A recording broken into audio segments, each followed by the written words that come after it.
Thursday night, April 18th, 2024, and I'm calling the meeting to order for the Sustainability Committee. Can we have a roll call, please? Yes. Chairperson Denise Menino. Here.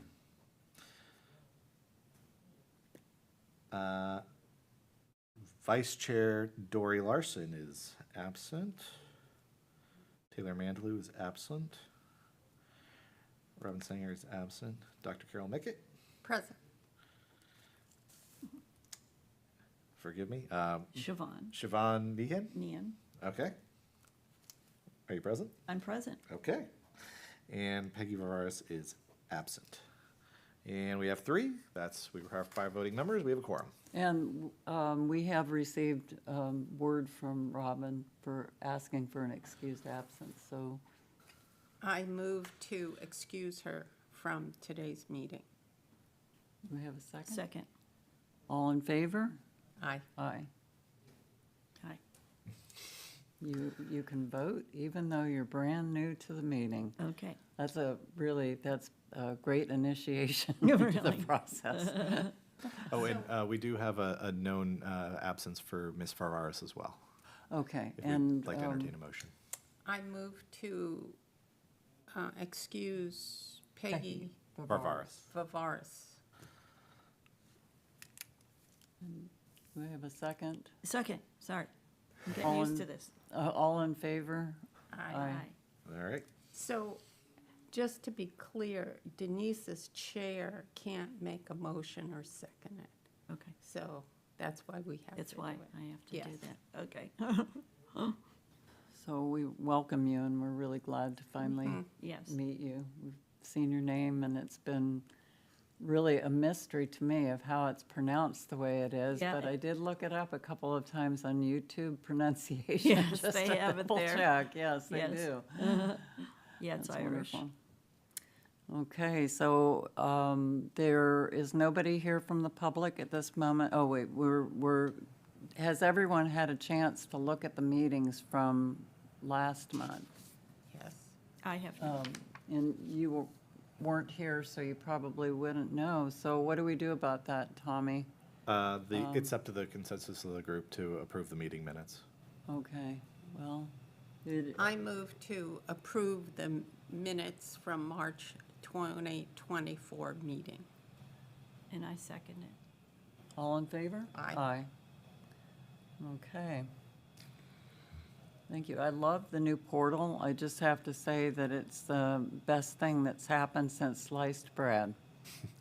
I will say we do have one little hiccup. If you look on the agenda under I public saw comments, there it was nothing. auto-generated there was no public comments. It was a holdover from last meeting, so we will fix that the next go Okay. around. It's in the template. Yeah. We're still learning.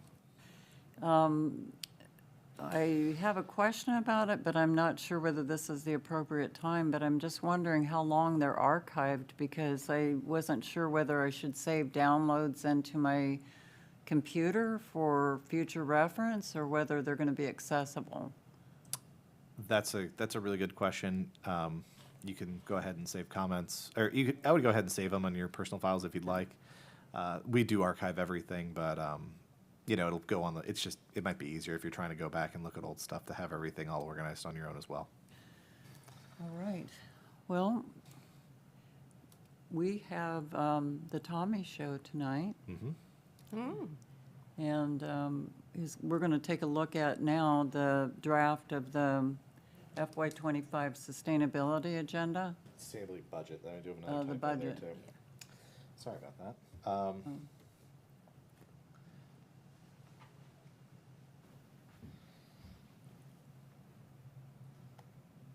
Okay, here we are.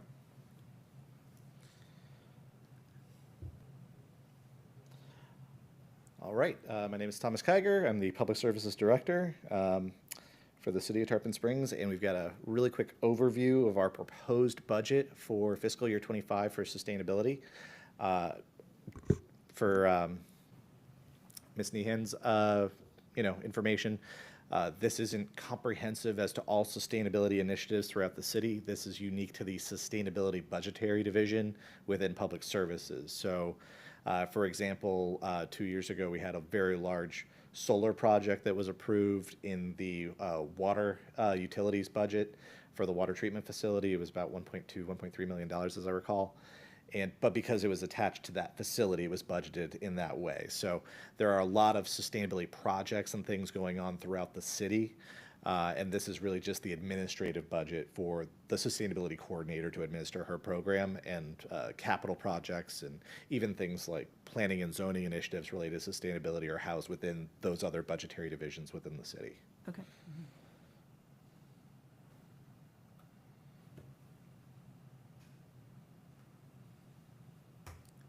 Okay. All right. So a quick overview of general budgetary framework for the city. We follow state of Florida standard budgetary practices, and the budget's kind of divided up roughly into 3 different categories. We have personnel costs, operating budget, and capital outlays. Personnel and operating are things that recur every year. Capital outlays are one-time expenses for particular projects or physical assets like buying a vehicle or something like that. Building a building, that sort of thing. So I will note that all the personnel items are obviously draft. We're very early in the budgetary process. We included some placeholders just to give an order of magnitude of what we're looking at there. Obviously, once finance and personnel and HR get through like insurance costs and things like that, and those are things that are largely outside of our budgetary control. They're just administrative costs of having staff. So, and it's also noteworthy that this position for the sustainability coordinator is split 50-50 between the enterprise fund for water and sewer and the general fund. So you also note that the wages there might look a little bit light, and that's because it's only half of the personnel costs. Okay.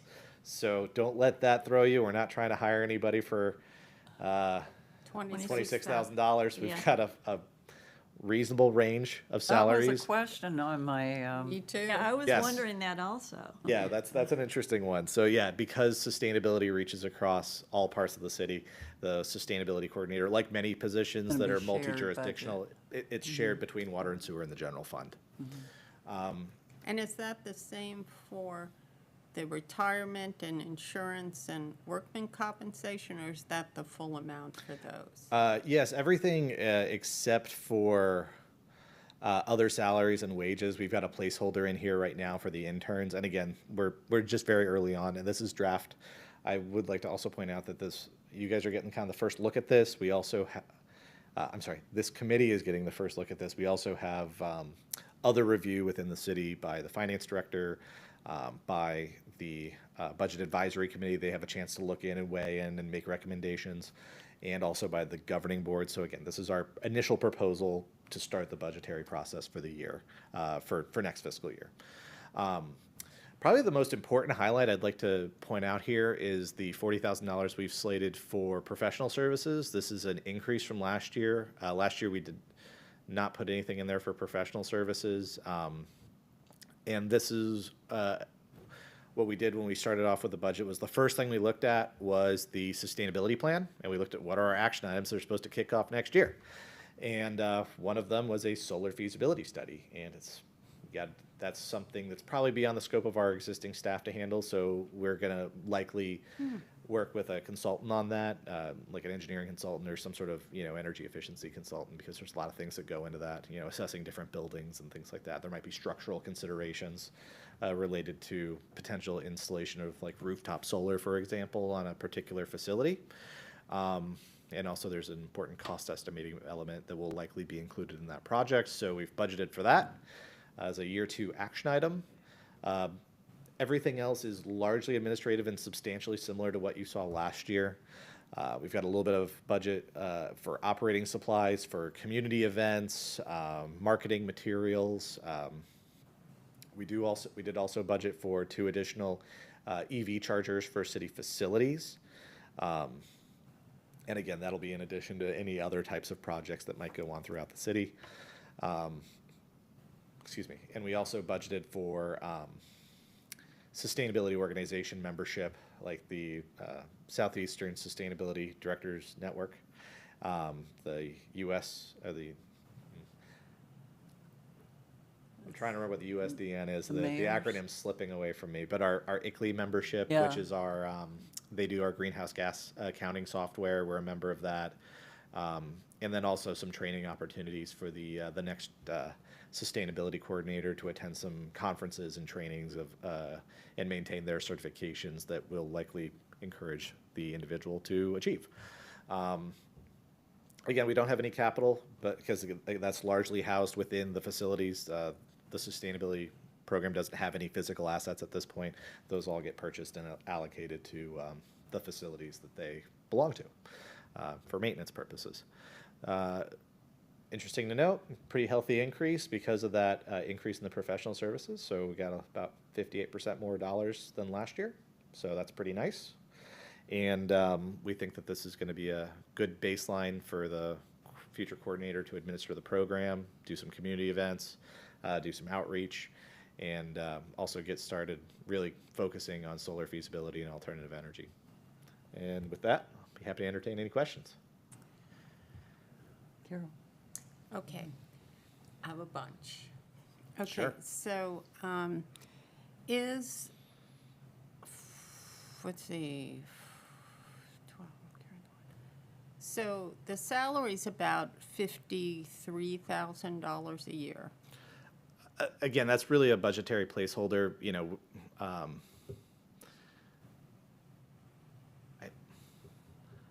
I want to say we use just the base salary as a budgetary placeholder, but that would get updated upon any hire that we make, which that'll be updated before the beginning of the fiscal year once So we is make a hire. that comparable, 53,000?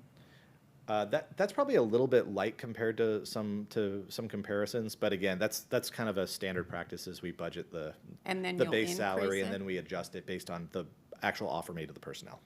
Okay, because the person does a lot of work, I mean, based on what Robin did.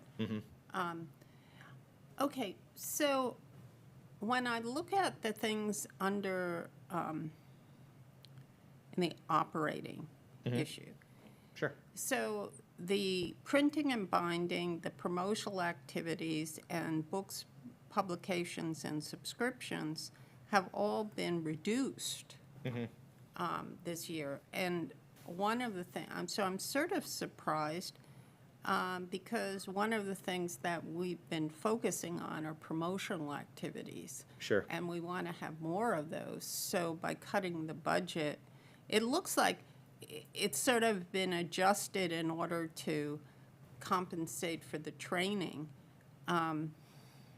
So it seems odd to cut those, especially the printing and binding as well, because we want to put out materials. Sure.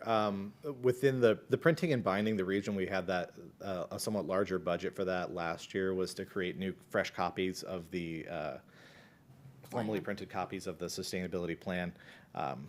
We anticipate having plenty of copies available.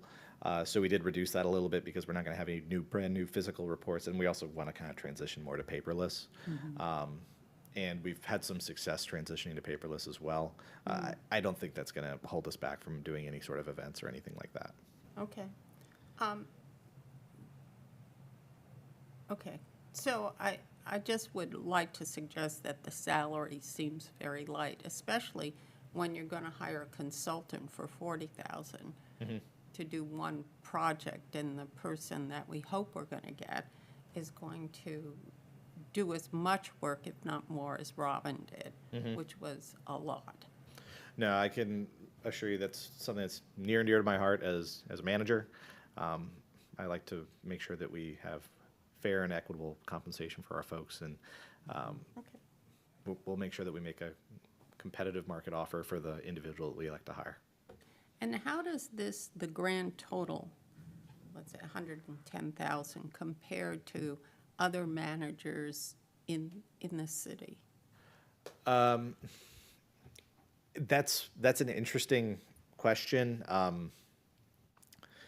It really varies, So we do have some budgetary divisions that are largely, like, for example, we have a budgetary division within utilities that's largely capital assets and has no personnel allocated to it for like historic water quality wells and things like that. So it's, you really have to evaluate each one on a division by division basis. So it wouldn't be fair to compare this to, say, like the solid waste, which houses like all of the money for the whole solid waste program. But I think on an administrative basis, this is comparable to what we see, and probably a little bit more than we see for some other like administrative functions. And it's a coordinator position.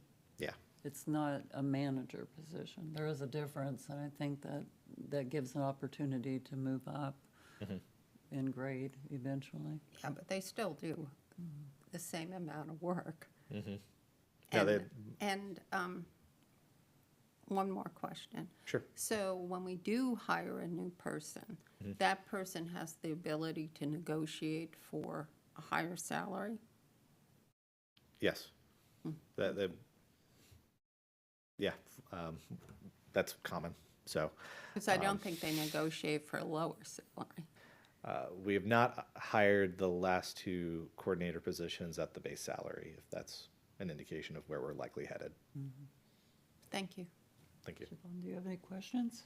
How long, so the coordinator's name is Robin and, or, We had, the first coordinator was Robin Reeves, and she resigned last July to move to Orlando because her husband needed work there. Yeah. We had another interim coordinator, so we're in the process of, the city is in the process of doing interviews. okay. And my only question is, if other opportunities for, involvement in conferences arise, they develop over the next year, is it somewhat flexible to be able to send our new coordinator to other events besides the ones that are noted here? Of course, yeah. These, priorities change. This is a preliminary budget. No one can predict with a crystal ball exactly what our The moving target? Yeah, for example, if we had some other training needs for a particular individual based on their level of experience or their desire to participate in certain types of certifications or things like that, we have flexibility within these to adjust as needs arise. Great. So in that regard, the budget, there's money in the city that can be allocated on top of this budget. I would say we try and stick within our budget as much as possible, but within these line items, just because we have a particular, for example, if we have $120 as a line item for Canva. Canva is a publishing software to make flyers and things like that. If we had someone on a very simple basis who was not a fan of Canva and they liked some other software, or if it was more or less expensive, we could figure out a way to adjust and make I that see. happen. Or maybe they prefer to work in PowerPoint or something like that we already have a software license for. So we could reallocate that fund within this budget to another priority. Okay. Okay. I'm good. Okay. Thank you, Tommy. Thank you. And the next item is the EV protocol. Yes. Very interesting. Yes, and I'll go ahead and stay right over here for this one. So, Sorry, Dory's not here to help. yeah, no, Asked that's a real really good shame. So this was an item that was brought initially by one of our previous commissioners. Talk about how's the city planning for vehicle replacement and stuff like that. And so we've been working with Fleet. I will say this is very preliminary and draft. It's not like an official written SOP, but this is based on our discussions with the Fleet Department and sustainability staff over the last few months. And we're trying to create like a preliminary framework this year for determining, all right, under what circumstances would we get an EV? We want to kind of create like at least the proactive analysis that when we purchase a vehicle, we should at least have the thought process of, could this potentially be an EV, or would this be the right fit for the job? And so this is our first year going through this, so we're still kind of building the airplane in the air. And here we go. Very timely. We were just discussing electric vehicles. So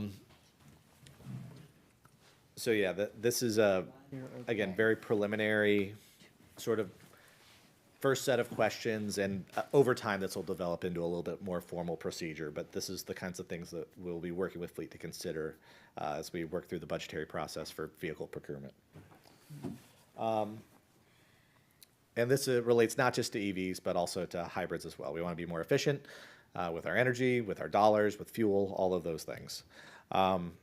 So the goal was really to have some sort of relatively standardized method to assess if an EV or a hybrid vehicle might be a reasonable choice to purchase during the annual budgetary process, which is when we evaluate new vehicle purchases.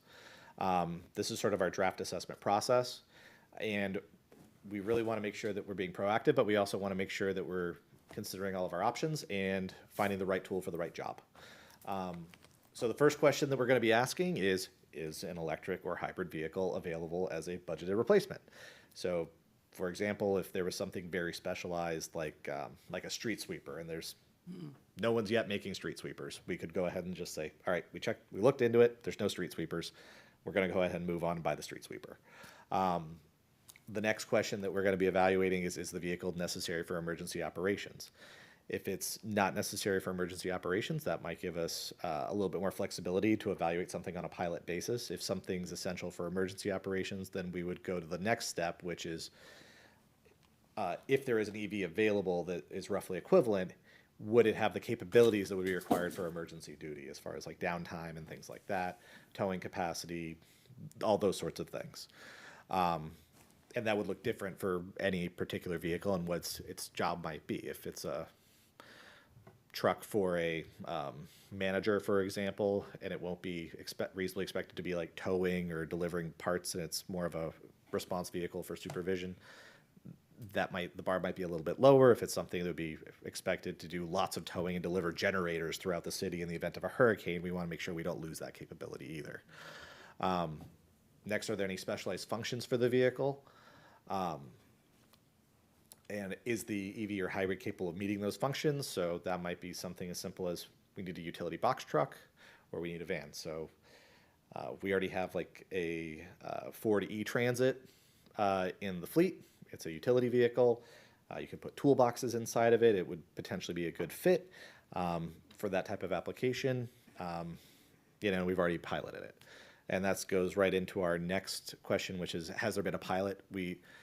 This is something that we wanted to work through with Fleet to give a level of comfort. And this is something that we've always talked about. Like especially with new model years, the city's always been a little bit historically tried to make sure that we're getting good, reliable vehicles. So we tend not to jump in on new model year vehicles. Like the first year they get produced, they tend to have kind of more than their fair share of, manufacturing issues and things like that. We usually like to, get the second or the third model year once it's kind of been out and had all the kinks worked out and things like that.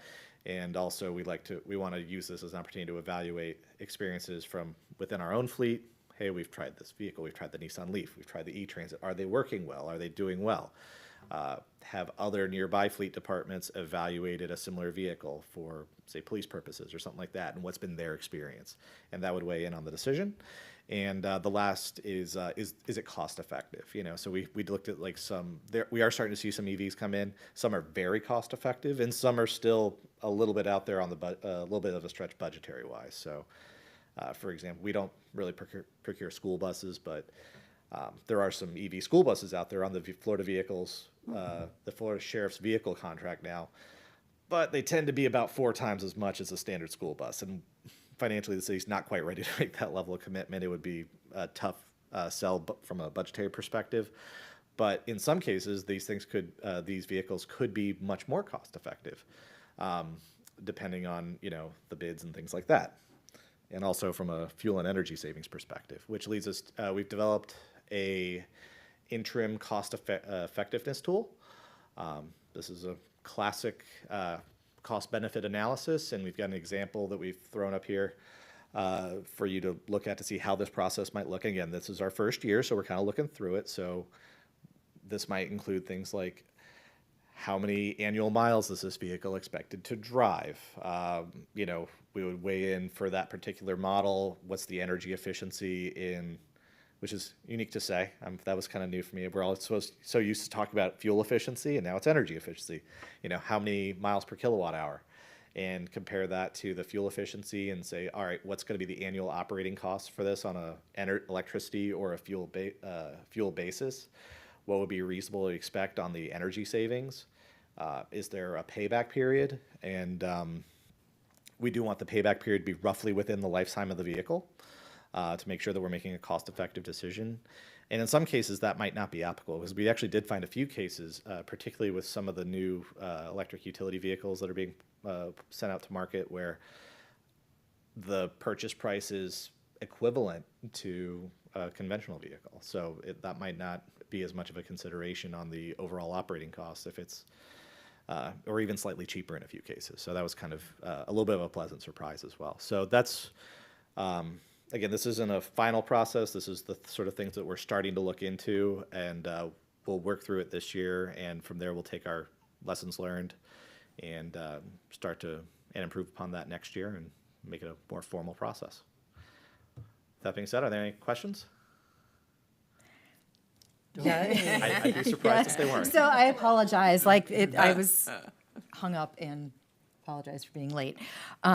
So thank you for bringing this. It's super timely because there's like all sorts of conversations happening with tax credits and things like that as well. So I'm wondering like who, and don't get mad. I'm gonna like totally like turn this on its head, I think. But who is the decision maker on like that would be going through that flow chart? Is it the fleet director? Like, how do we procure? Is it the department manager that's requesting the vehicle? Like, how would that work? We're still working on that. Fleet's going to be heavily involved. So, but we do envision this being some sort of collaborative effort with potentially some sort of like review committee or like some sort of a small internal committee or something of that nature of staff. But it would be staff that would include fleet, because obviously they have to take care of all these vehicles. And they're most in tune with what's going on in nearby fleets and things like that. But we would expect that the sustainability coordinator would be involved as well. Dory, you may want to tell Siobhan what you do. Oh, I already know what she does. Oh, you do? Okay. Okay, so I guess my concern with the flow chart is like there are lots of ways to say no instead of like assuming that we're going to purchase like and prioritize electrification and then like work backwards from there. So like our goal with our sustainability action plan, action 16 is like looking at EVs and alternative fuels, and then action 18 is reducing greenhouse gas emissions. So like to me, like our starting point should be reducing greenhouse gas emissions and then like kind of working backwards. And there's I'm wondering, like, do we already have a fleet analysis where we know like all of the vehicles in the fleet and like what year they are and how many miles they're driven, and do we have all of those data points already? We already have, and a lot of this data was collected, and analyzed in detail during the greenhouse gas inventory. Okay. So yeah, we do have a database. It's got all the vehicles. It's got the mileage. That's all tracked through our fleet software and asset management. So we do have all that, and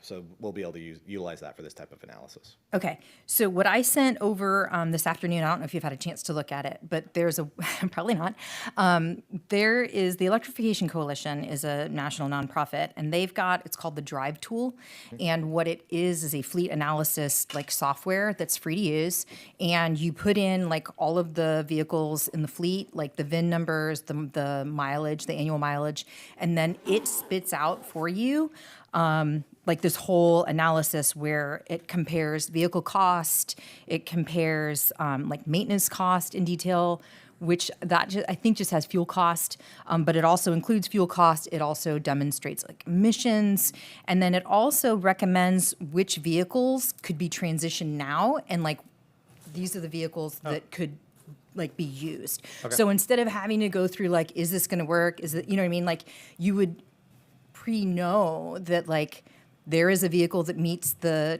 needs of the city for this particular vehicle that we want to, well, for the whole fleet, really. So then you could analyze and be able to go like annually and know like this truck has an EV truck that meets all of the specs and all of the needs, or it doesn't, and we move on, and you know what I mean? So that you're kind of working from the starting point of knowing which vehicles are appropriate in an electric model, and then like assuming that that's what we would want to look at like, and have like a tiered structure of like first EV, if that can't be done, then plug-in EV, then a regular hybrid, then a gas, then a diesel. So that's, and the link that I sent was they're doing a webinar on the 24th. So if it could be sent to everybody on the committee, I think it would be beneficial for us all to understand like what that tool looks like and how the fleet can use it. And to me, that would get around like whoever the decision maker is, like, does this work? Does it not? Like, we would already know, like, if the vehicle is appropriate to be transitioned to EV or not. And if not, then, you know, and also not just looking, to me, not just looking at EV or not, but also looking at like, you know, and I don't know if, like, how we're doing this as a city. So like, a lot of this is just questions that I don't know. Sure. But like how we are analyzing like appropriate vehicles. Like, can we downsize a vehicle? Do we need to have an SUV in the fleet, or can a Chevy Bolt do the same job? Like, it can fit a ladder in it and it can carry a ladder. Like, if you know what I mean? Like, why are we are we inherent? Maybe that's the question. Are we inherently like assuming that a vehicle for a vehicle, like a truck for a truck, or a, you know what I mean, an SUV for an SUV, when we could be being more efficient with the vehicles themselves, you know what I mean? So that's one thing, like looking at the like downsizing, and then also looking at right sizing in the fleet. Like, are we doing an analysis to see, like, if a car is driven less than 5,000 miles, do we really need to replace it, or can we just not replace it? And I don't know like how that is being done at this point. But then also looking at trying to reduce vehicle miles traveled. Like, can we look at like, you know what I mean? Like being more energy efficient with travel, and making sure that we're trying to reduce, you know, miles traveled within the city with any vehicle. And then also like, obviously, like idling policy. I'm pretty sure we have an idling policy. That's a big But that's a big one that we're actually following it. In the But summer, it gets a the little tricky. other thing with the drive tool is it will do the total cost analysis, and it'll also show the return on investment. So it'll show like how many years it will take to for it to, so it kind of does all of these things without taking That like could be a good time saver. Right. So I was like, perfect timing that we're looking at this. And then the other thing that I wanted to mention in this cost comparison is that, and I'm not sure if you guys were already on this or not, but the IRA, the Inflation Reduction Act, has tax credits that now are applicable and attainable by nonprofits or agencies like local governments that do not have tax liability. So previously, like, local governments could not apply for and receive tax credits because there is no tax liability. But now it's called direct pay, or I can't think of the other word that they call it, but it's direct pay. It's a mechanism that allows local governments through, it's called 45W and 30C. So it's $7,500 per car for all of the vehicles that would be procured in the city through the commercial tax credit. And then there's also the tax credit for the charging infrastructure. So it's 6% up to 30% if prevailing wage and apprenticeship requirements are met. So those are like some ways that, like, if a Chevy Bolt right now runs about like 27 grand, $7,500 tax credit, it would be under $20,000. Yeah. So that on top of, you know, I think we need to do total cost analysis, not just like the purchase price, but also look at like the fuel costs over the life of the vehicle and the maintenance costs over the life of the vehicle to get that full picture of what the city would be saving. Because it's, you know, part of the sustainability action plan is not just environment, it's also like the economic case. And I think often the TCO for electric would be better than a traditional vehicle. So Certainly. Yeah. so I said a lot of stuff. So I just figured I may as well keep going. Yeah, no, I will say that we kind of preface this conversation with, this is our first take on it, and these are kind of the things that we've been discussing with Fleet. I will say Fleet has also been making a lot of really important strides on continuing to vehicle age, miles traveled, you know, vehicle replacement policies in general beyond just EV, maintenance costs, life cycles for vehicles, replacement plans. So they are actively working on that right now, and we're kind of trying to bring all this together at the same time. So Okay. I'm definitely interested in taking a look at that tool. We'll be sure to pass that along and see if we can incorporate that, and definitely take all your other comments into consideration as well. Okay. Yvonne? My background is in advertising. I was a creative executive, and now I'm a landscape designer. So I'm always thinking of ways to promote things. And I saw this car, and I took a picture of it, anticipating being on the committee. And it's from Safety Harbor, and it's an EV, and they have sunflowers and things on it, you know, a wrap. And it says Think Green, so it's a good way to promote the use of EVs.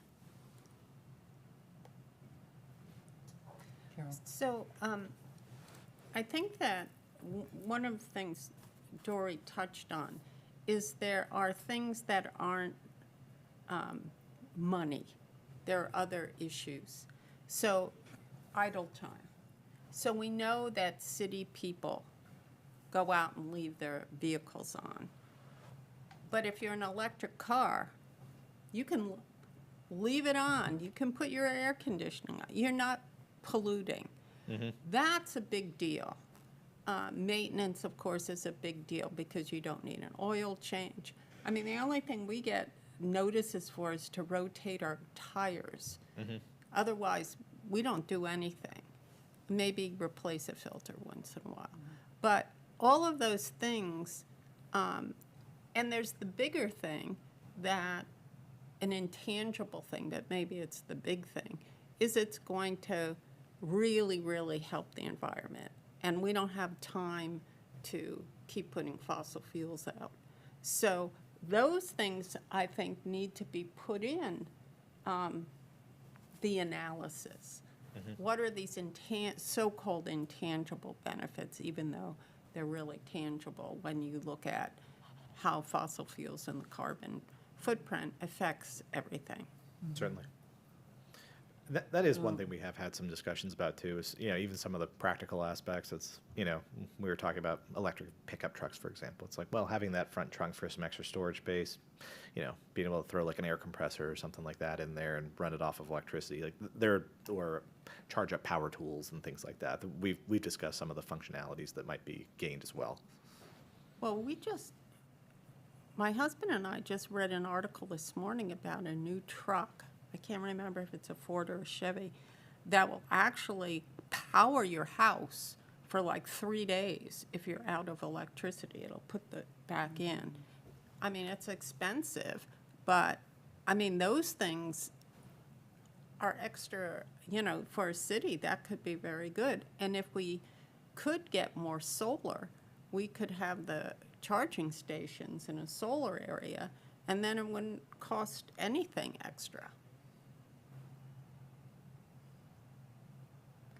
Yes.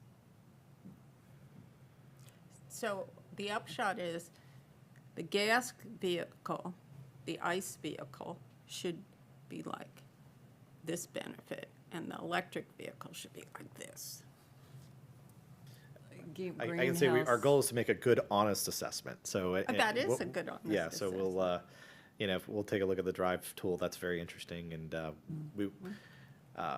we do want to be realistic with ourselves and say, hey, you know, if there's an opportunity for something that's more energy efficient, more fuel efficient, we ought to implement it, especially if there's going to be monetary savings. But there also are going to be cases where, okay, this isn't quite to market yet. This is still an emerging market. You know, that there's not a utility box truck or a boom truck or something like that, and that might be an application that still needs to stay ICE for emergency purposes or something of that nature. But we want to be honest and realistic about what we're doing and try and be proactive.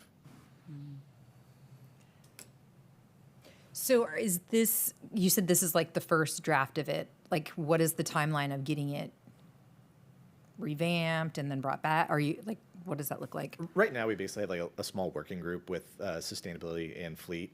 So we'll be working through that this year, and I imagine this will become more formalized over the next year. Again, we're kind of building the airplane in the air. We're in the budgetary process right now. We don't yet have like a formalized written policy of that nature. We also don't yet have a greenhouse gas reduction target that relates to fleets. So, and that's coming this year. So we want to.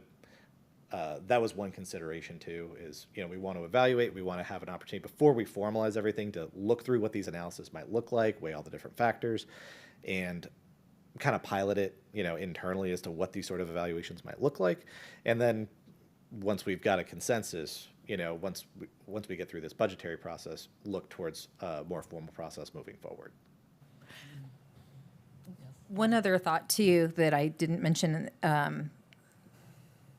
that as we're looking to buy some electric vehicles, the infrastructure has to be set first. Sure. Because otherwise you're kind of putting the cart before the horse. Yeah. And I think that, I know that you guys probably already are, but having conversations with Duke now about like where we can put the infrastructure, like where the power lies to be able to do that, like realistically, like what upgrades need to be done and get a cost analysis of that is really important to be doing now.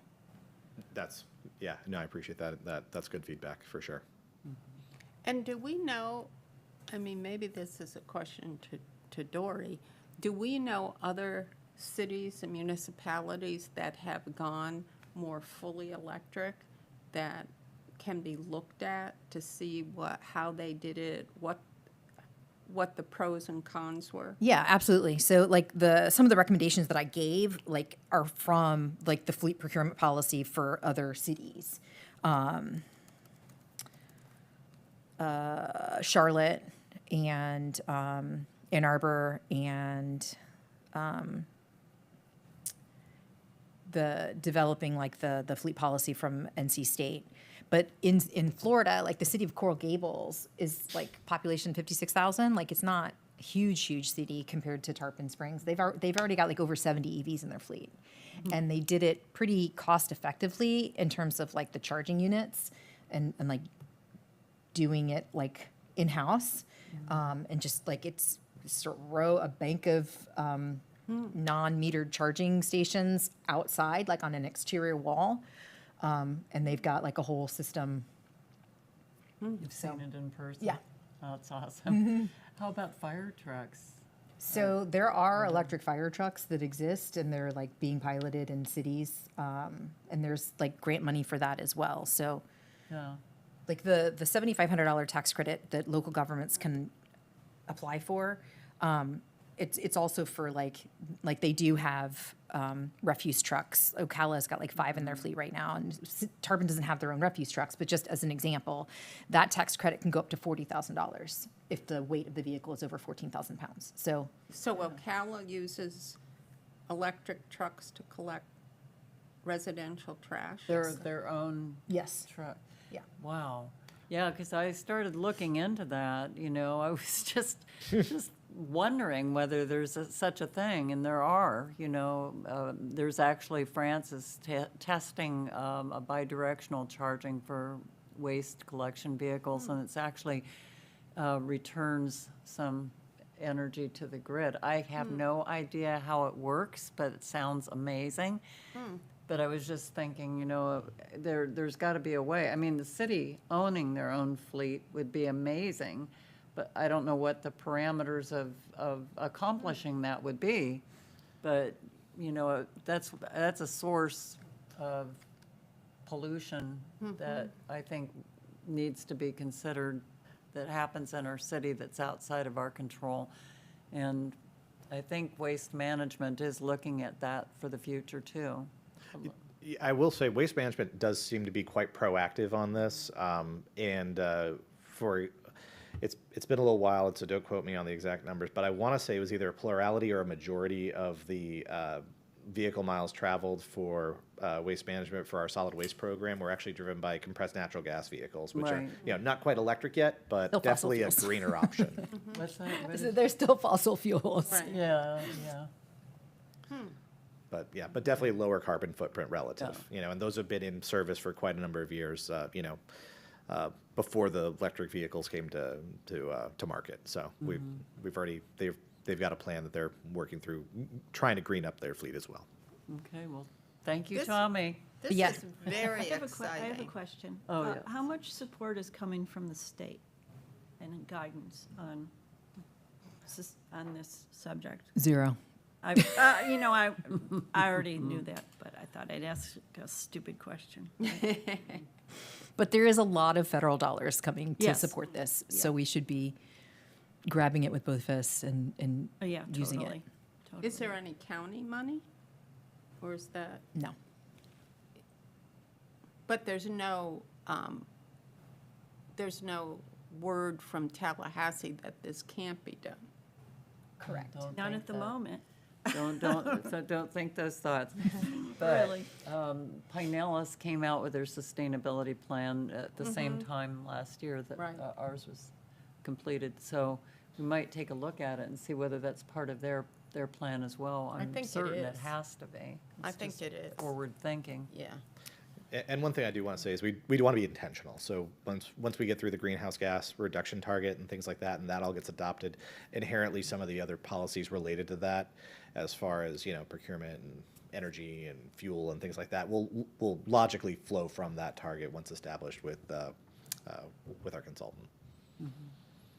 But please use me as a resource. Like, I'm happy to give you examples of things and talk through things and meet with you guys and, I'm seeing some meetings in the future. okay. Oh, terrific. Absolutely. And if you were to buy en masse, I'm sure a company would even give you better deals. That is one thing we do already have some really nice economies of scale. So most of our vehicles we procure through a competitively bid contract with the Florida Sheriff's Association. It's a statewide contract. They administer it. We've been quietly keeping an eye on what they've been bidding, and they purchase on a statewide level. And many, many counties and local governments and state entities in the state procure through this contract.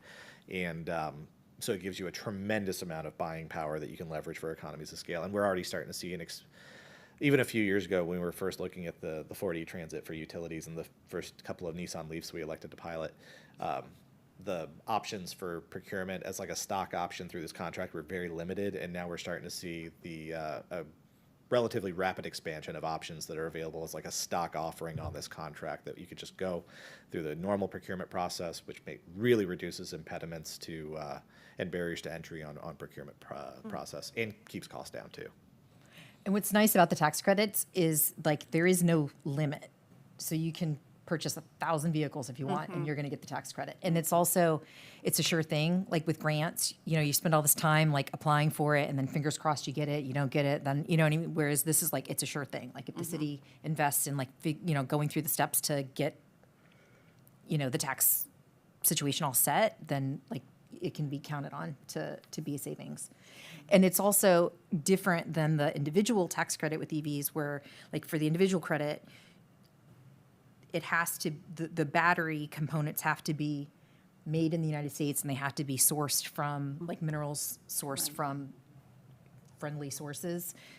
The commercial EV credit, which is what the city would be able to apply for, there is none of that. So it's sky's the limit on the models that are available for purchase. That's very interesting. Yeah. Well, thank you. I'm so glad you were here. Yes. Sorry, I'm so sorry. Well, I do want to say thank you as well. This is our first kind of cut that we're working with Fleet, and we wanted feedback, and we've definitely gotten that. So we'll take that back and work through it. And I imagine, like I said, there'll probably be some follow-up Yeah, meetings. just Yeah, appreciate no, I'm your really very thankful that knowledgeable we're talking feedback. about it and we're having this Thank you. conversation So now. So. awesome. Okay, Tommy, are you ready for the next item? Sure. Yeah. Spent a lot of time at the podium Florida tonight. Green Building Council certification discussion. Okay. Yeah. So this is an interesting item. It's a little bit of a sea change, or not a sea change, but a minor change from what we've done in the past. So There's no backup material. Yeah. no, this is just for discussion only. So in the past, I don't recall exactly when it started, but Florida Green Building Council operates a certification program for local governments. We're currently silver certified. We've been certified for a number of years, and it's an assessment where you go through. They have a laundry list or a menu of all these different options that you can, or policies that your city can implement to get a certain number of points. And if you get enough certain points, much like LEED, you qualify to get a certain certification. And we've demonstrated this through several renewals now, and we've continued to be silver. We haven't had any significant policies like drop off the list. We've added a few here and there.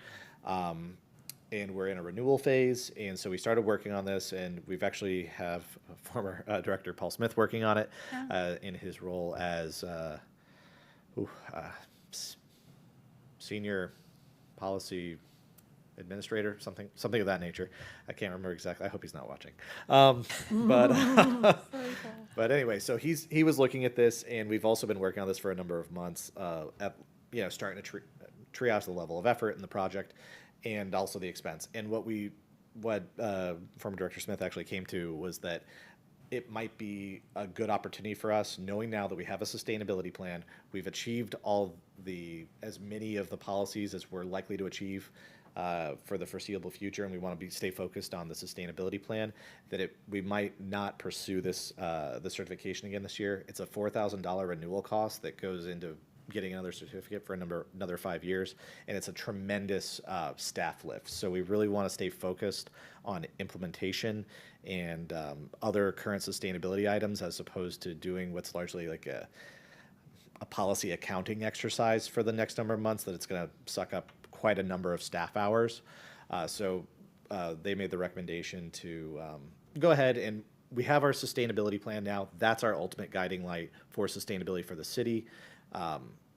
And we want to stay focused on that. We'll probably go ahead and move on from the Florida Green Building Council and reallocate that renewal expense to other priorities, which has actually already been done in the budget. So we just wanted to bring that to you all for acknowledgement and discussion if you have any. But that'll be us moving forward to try and just be smart with our staff resources and our dollars. Yes? So will the money that would go to that, is it being reallocated to a sustainability item? Yes. Do you know what? That's in the solar feasibility study currently. The what? That's currently reallocated to the solar feasibility study. Oh, okay. So, and it'll just give us a little bit more flexibility moving forward.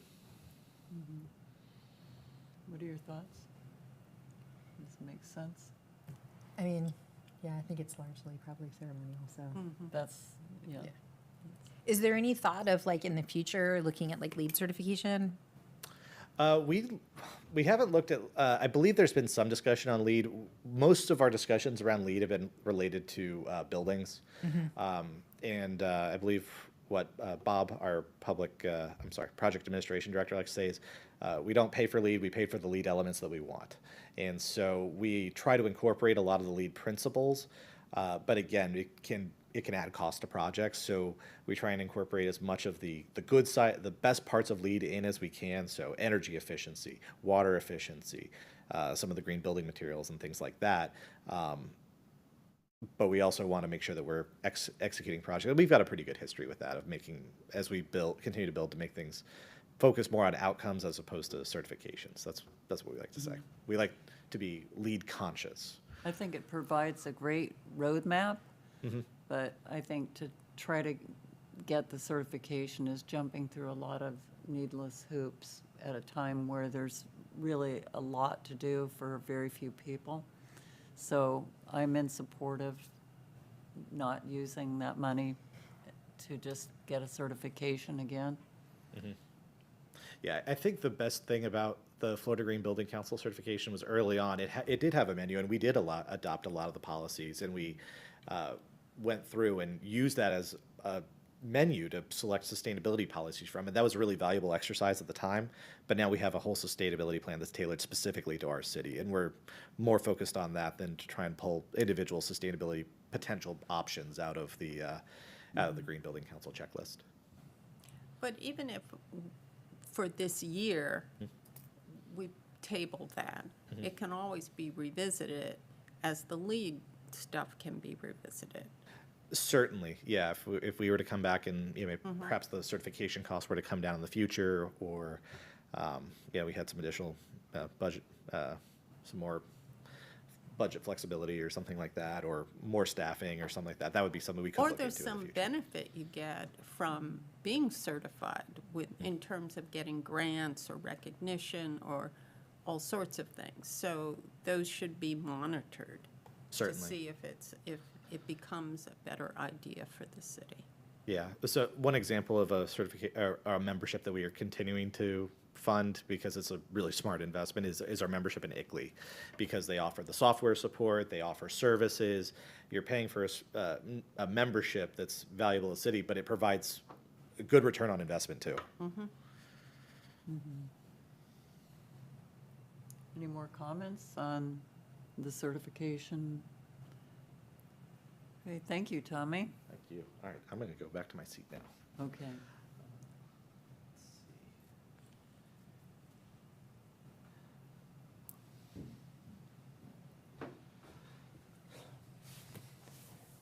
We are looking at creating a communication plan.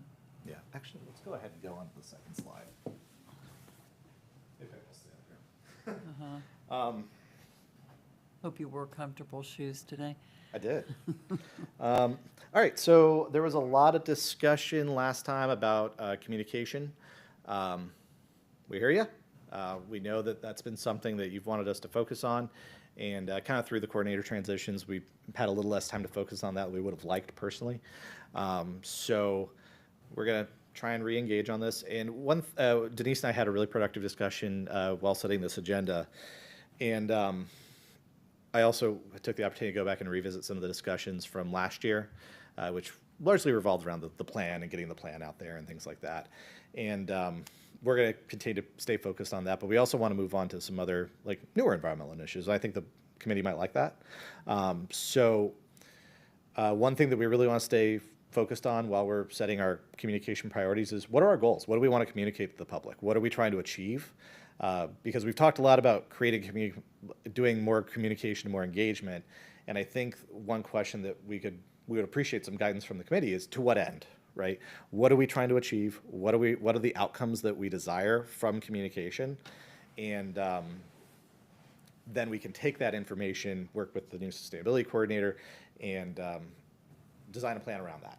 So I also do want to proactively let you know, we're already working on 2 new newsletters. We've got one that's anticipated to be coming out relatively soon.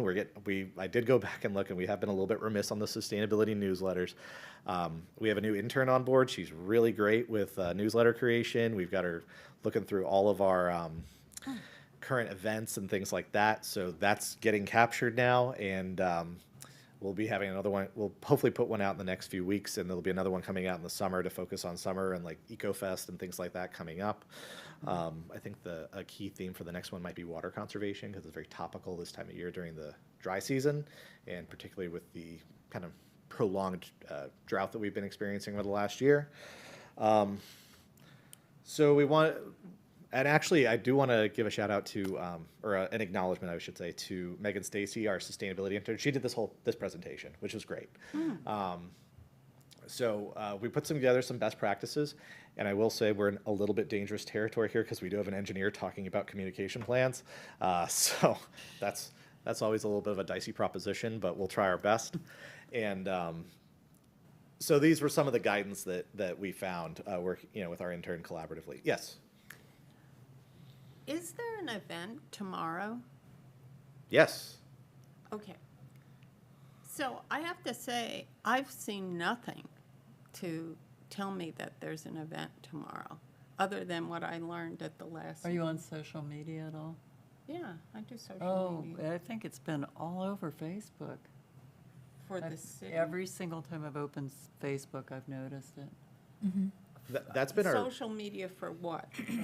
For the hors d'oeuvres and the presentation No, or no, celebration. what's social media? Facebook, For what? for the city, I'm for the sure sustainability. I'm sure I'm on it. And They've been Well, I doing mean- targeted ads. I'm not even really on Facebook very often, but every my time husband's I been telling me open- like, "Hey, did you know that they're advertising this hors d'oeuvres event for All right. Earth Day?" Really? And I was like, "That's cool." No, I have seen nothing. Yeah, this is what was And on. I'm on the, That's what was on there, and every single time I opened it up, I saw that sustainability plan presentation, meet and greet city staff. well, I'm on the Tarpon Community Facebook. That's not the city's Facebook page. I know, but it's not on that at all. And, So you're I saying thought it I- could have been on more, well, I'm Media. just saying that I look at things, I read the Beacon, I do all of that. I haven't seen anything. So the only reason I know is because of being in here. And maybe I'm not on the city Facebook. So we have had some advertisements on this, and for the event tomorrow, for anyone watching, is the Earth Day hors d'oeuvres event. It's going to be our kind of Earth Day kickoff event for the sustainability plan. We'll have an informational presentation on the sustainability plan that city adopted last July. So we've actually been working very closely with the recreation department on this. They're probably the most well-versed in planning events and driving attendance to events. So we really relied on their expertise in this case. And we did allocate some budget to this to drive turnout. We've had 23,000 views on the ads and 11,000-ish engagements, which is I forget exactly what the Facebook metric is, but like multiple views or unique accounts that have seen it or something like that. And we've got over 50 RSVPs and 300 plus interested in attending RSVPs. So I think we're being pretty successful here on trying to drive turnout. We'll obviously see how this works. This is a little bit new for us on doing targeted advertising. So this is also a learning opportunity for us, but we're also kind of viewing this as a pilot for, how to drive more turnout to sustainability events and things like that in the future as well. So, but it seems to be working so far. We'll see Okay. tomorrow night. So the shredding event, I got all sorts of things about, which is Saturday. But I'm on the Facebook page, the City of Tarpon Springs. City of Tarpon Springs Facebook. It's been cross-posted between the city page and, I believe it's been cross-posted between the city page and the city recreation page, the recreation group that manages all our events, where most folks go to look for city events. That's where the primary posts have been. On Facebook? City of Tarpon Springs Recreation, yeah.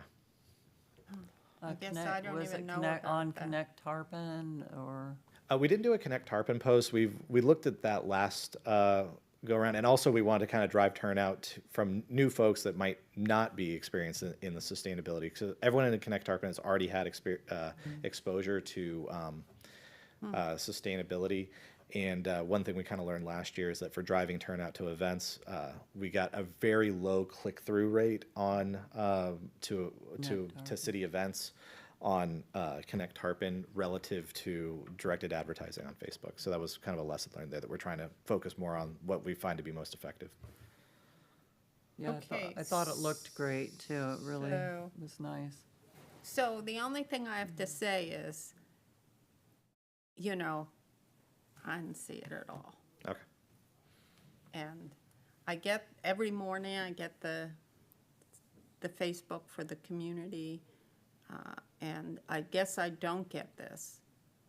But I bet a lot of people don't get this, and a lot of people aren't on Facebook. So I think we need to think about how to get people to know about these things who don't have those, Sure. are not at Maybe- and I'm on things all the time. Point of order, can we get back to the best practices? Because I feel like Yes. we've gone on to this tangent Yeah, that thank you. people at home may not be following along at all. That's a good point. Okay. Okay, so so back to communication moving forward. We know that there's a lot of sustainability messaging we could potentially implement. One thing that I might pitch as a goal that we might like to focus on would be water conservation. It's continuing to be very topical. One of the really good best practices is to have a few specific objectives, focus on a handful of clear messages, and really try and focus on those and stay focused and define your target audience. And so that's one thing we want to kind of foster today was like, what are the messages that the committee's interested in putting out there? What are the goals that we'd like to achieve? And we could have some discussion, but we're discussing potentially having some discussion and then coming back to the next meeting, kind of similar to what we did with the STAR framework of bring back the committee's each member's top 3 ideas or goals that they would like to achieve, compile that into a consensus top 3 or 4, and have that be the focus of our communication plan moving forward. And we can take that and formulate a good solid plan. And we'll continue to obviously do the newsletters and things like that. But knowing what we want to achieve is a really important first step, I think. Mm-hmm.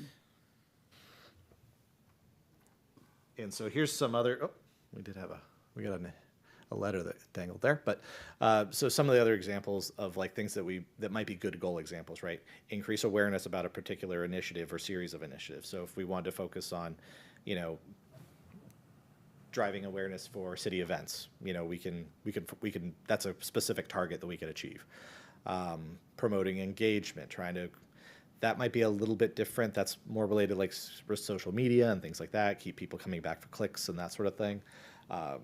Changing behavior would be an example of like for water conservation. We have a specific outcome that we want to achieve. The message is water 1 day a week. That's the rule, water 1 day a week. We focus on that, or, indoor water conservation, save every drop that you can. Soliciting feedback, that's specific. We have done a lot of that in the last couple of years, especially around sustainability. I would probably steer away from that because we do have a plan. So we don't want to create like a sort of false narrative that we're soliciting all this feedback for a plan that was just adopted. We really want to stay focused on what we've already have a strong consensus on.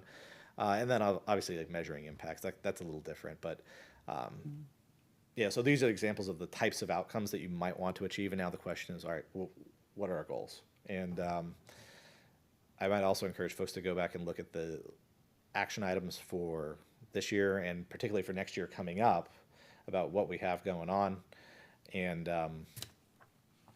how we might support those through messaging. Anybody? Thoughts? So I just want to make sure that I'm clear of like what we're being tasked to do is to look at like coming up with some goals and objectives and then some target audiences for next. Yeah, I think that'd be really good. One thing Denise and I discussed was, we know that there's some folks that maybe focusing on folks that might be a little less environmentally minded. The folks that are environmentally minded or sustainability minded might already be aware of a lot of things, or maybe trying to reach new folks about, water conservation or whatever, environmental initiative or sustainability initiative we elect to pursue. So that might be one thing. When we do, we did a little communication plan last year, and we did our first career fair for the city. And so we looked and we said, all right, what's the message? The message was, we're hiring, please come apply for jobs. We have jobs and we need people. And the audience was, all right, who are we trying to reach? And actually the Facebook tool really helped us winnow that in. It's like, okay, well, let's focus on these areas in this radius within this city. And we said, all right, well, our audience should be everyone within 15 miles of city limits. Those are the people that could reasonably be expected to come and commute to this city and that would be highly likely to want to apply for a job in that city. So if I do keep going back to things that I know well. So like water conservation messaging, if we're focused on water conservation and outdoor water conservation in particular, then you might be focused on homeowners specifically. So that would be one thing that we could take that if the committee elected to have us focus heavily on water conservation, then we would probably try and develop a plan that relates to homeowners and outdoor water use. Well, to my mind, the biggest connection point is going to be the residents. Sure. I would hope that we get everybody on board, but the way that it seems like it has been thus far is that people that show up it's more or less we're preaching to the choir rather than making new converts to the concept of sustainability. So it is an interesting puzzle to put together. you know, be able to inspire those that don't know much about sustainability. I think the word is getting out, you know, and hopefully Yeah. we'll see what happens tomorrow night, how many people are there, and I think it would be really great to encourage those people to start spreading the word, but we've got to find a way to let everybody know that there are goals in mind that everyone can participate in, even though it's the city that has a sustainability plan that's been incorporated into the comprehensive plan and really woven into it pretty completely. I think that what really makes the community a sustainable community is when we get businesses and residents to participate in the party. If that's possible. Certainly. So one thought is if we had a series of handouts for each item, like water conservation and so on. Well, for example, when you go to the commission meetings, there's a whole diverse group of people that go there because they want to make public comments or something is being raised that they want to talk about. So if at an event like that, we hand these out. At other city meetings or workshops where communities like the Sponge Dock, when they're meeting to talk about that, at that event, these things get handed out. And those are people that are very diverse in the city. So we should take advantage of that and come up with some, you know, nice handouts, maybe on heavy recyclable paper that people can keep. Maybe they're like bookmarks or something, and hand them out in a different one each time. We can repeat. And that way, we are contacting people that probably wouldn't come to the Earth Day thing. Certainly. Dora, you're going through the past resources there. You have Yeah, anything? Well, and I'm thinking about the implementation plan as well, and like what we should be messaging around. But there's also like subpopulations, I think, that we probably should be like making more of a targeted approach to. Like last Tuesday night, all of the kids there, and we haven't really like, I don't think, made like intentional inroads with students. So that might be an idea of like Schools. of an audience, like of a specific audience. Yeah. That would be an excellent goal, would be to like promote engagement with students in the community. Yeah.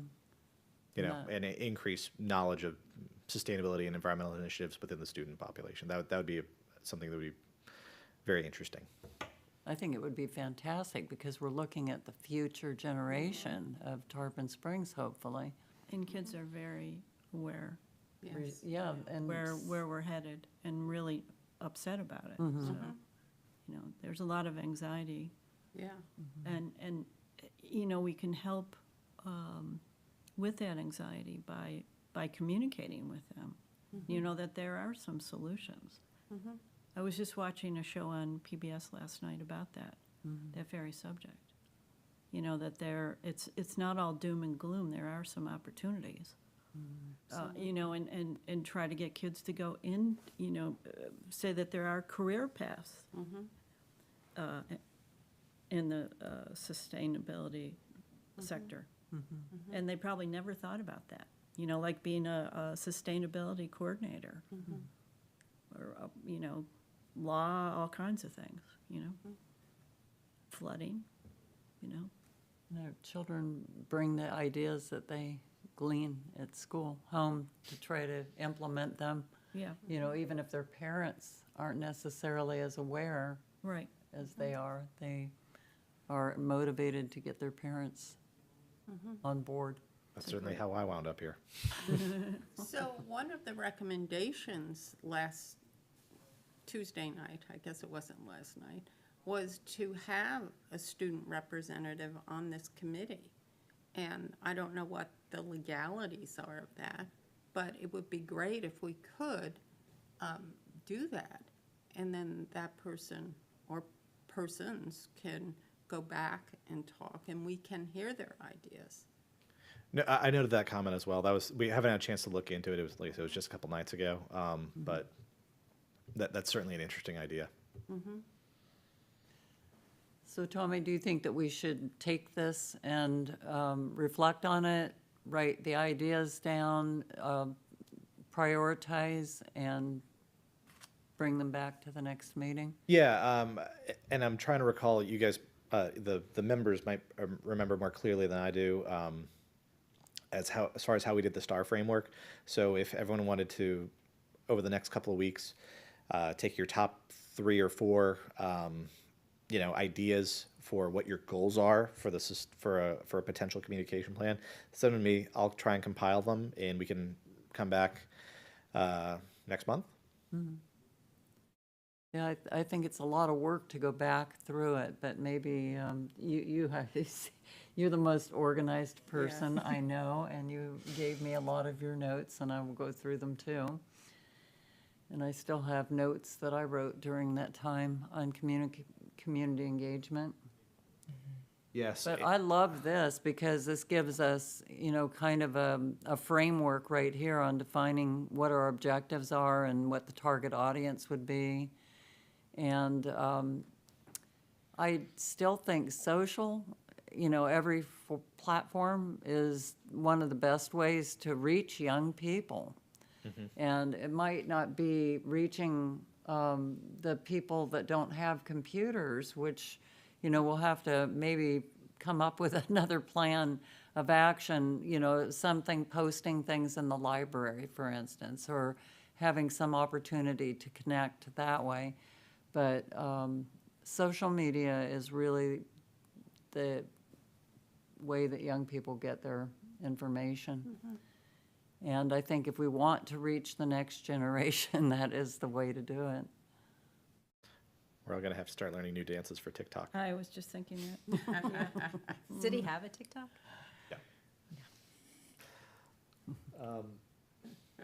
Actually, I believe it's not allowed on city networks for security purposes. Security, you're right. Do they have an And I do Instagram? want to point this out. We just provide. Graham, Well, Instagram's owned by Facebook, so it's, Does the city have an Instagram account? Do you know? I don't believe so currently. Okay. that I do use It might all be a the good time. idea to get an Instagram account, though. Yeah, because you can Because you put can reels. post back and forth on both of them, so, Yeah. your reach would be increased with an Instagram account. Sure. good idea. Write that down for next month, and we'll, I do Instagram. Instagram all the time. Yeah, and I do think we have a path forward, but I did want to make note that we did provide this in the backup document. So if you want to go back and revisit this over the next couple of weeks, this was our plan of action for that we came to last year, and it really was heavily revolved around the plan and things like that. But I can already see, we've got the plan, and we are starting to kind of move on to specific outcomes and messaging and things like that too. So this is something you can go back and take a look at for kind of what we arrived at last year. But I think we can also start to look forward as well. Thank you. Okay.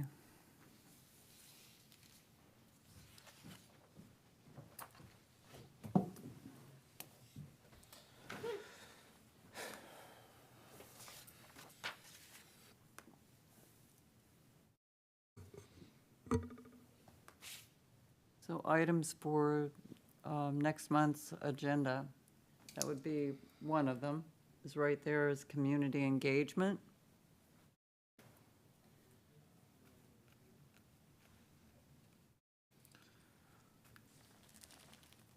Ideas on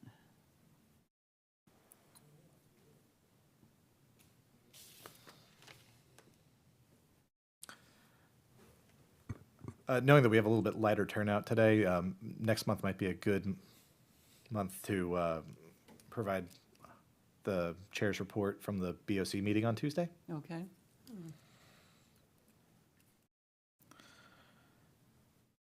And along those lines, that it might also be a good opportunity for the chair's report from the Earth Day event. Okay, that'd be great.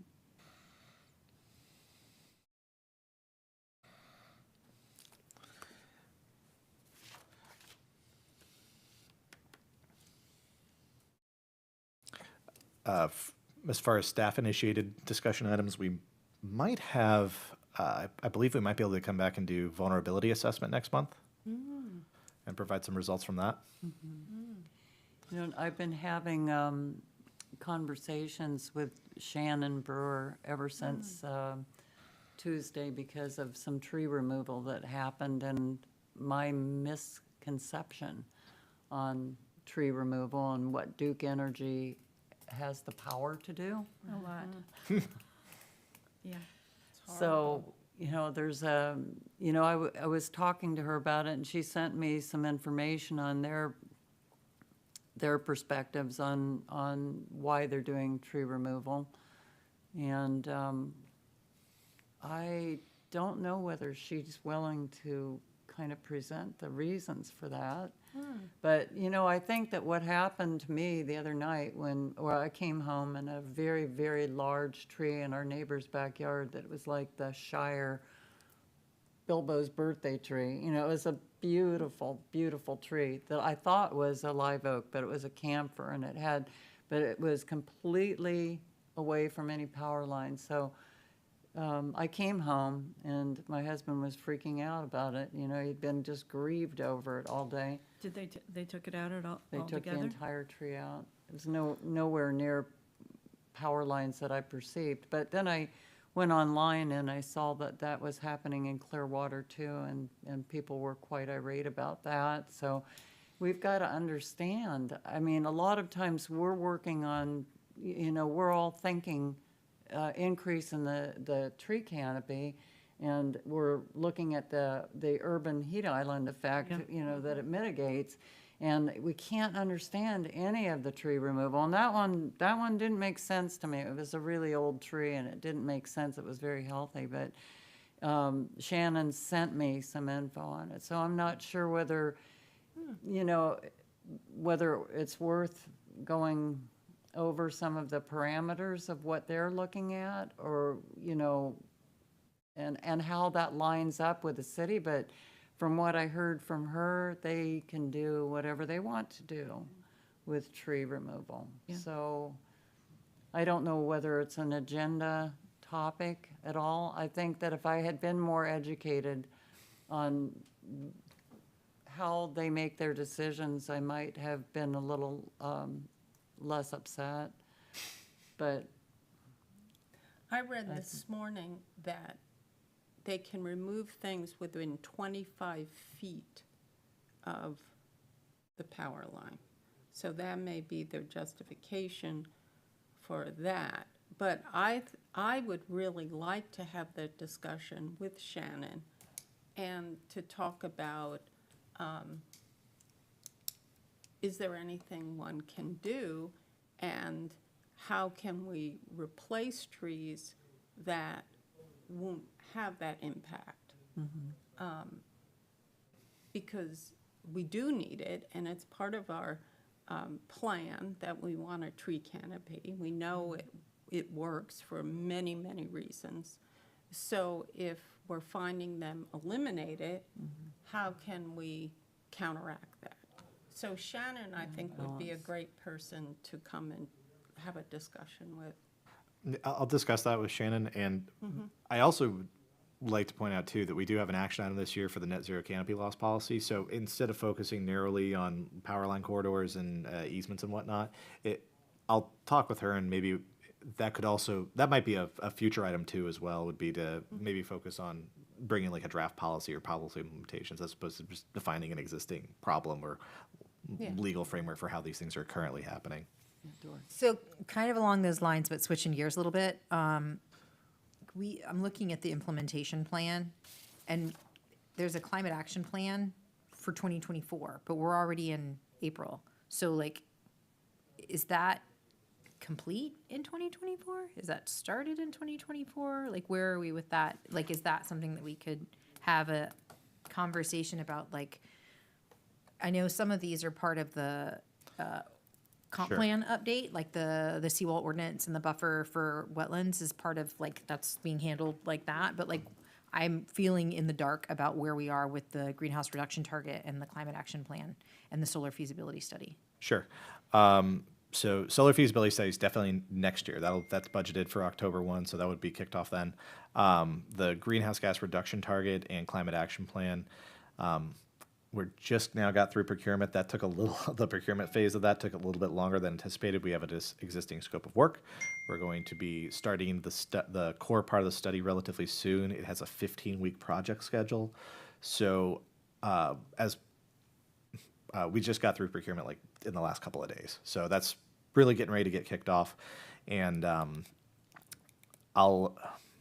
it might be a little early to bring that back. I'll see how we go as we get through our like project kickoff meeting with the consultant. And if there's something substantive to bring, if not, that might be something that would be,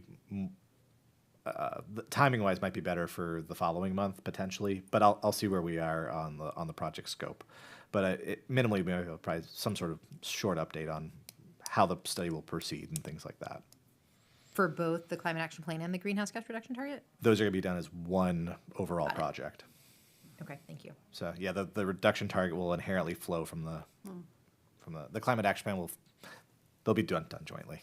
Makes sense. Okay, thank you. Okay. I think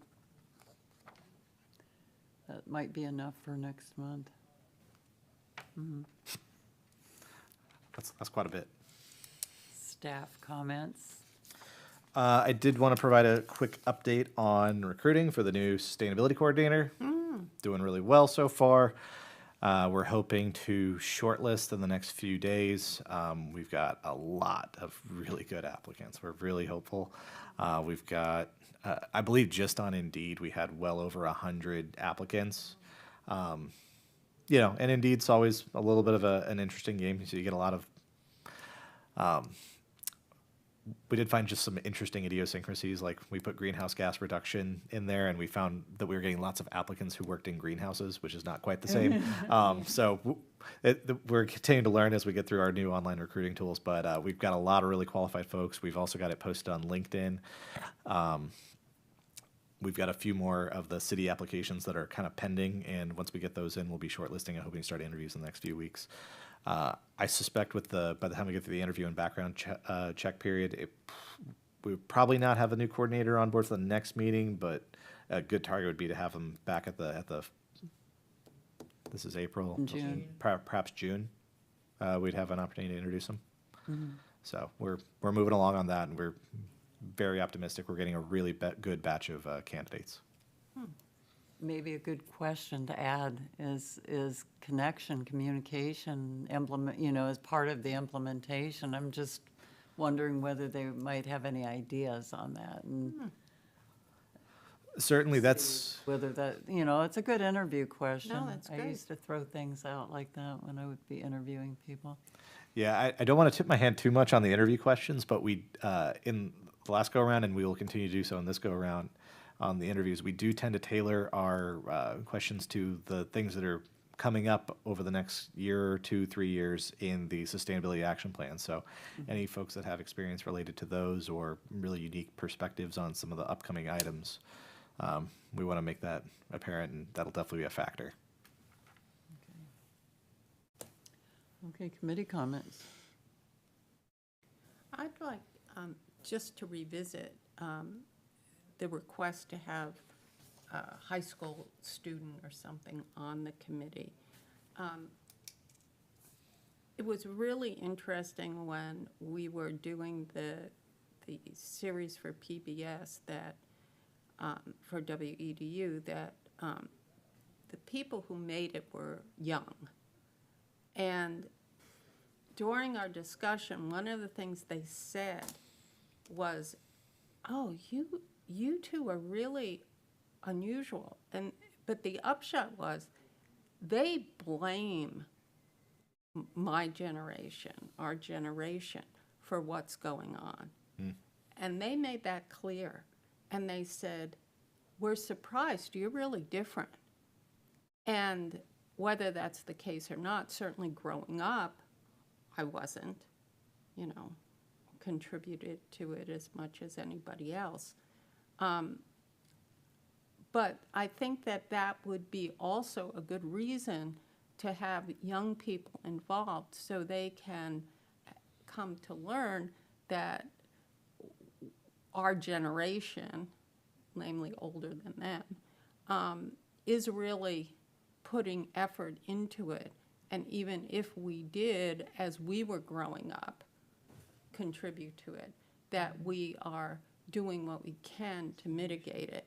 And I think that would be a really good message to younger people that we're in this together, that it isn't them having to remedy what we did, but we're partners in this. We're a collaboration. Okay, thank you. One of the reasons I was interested in being on the committee is something very close to home, which is flooding.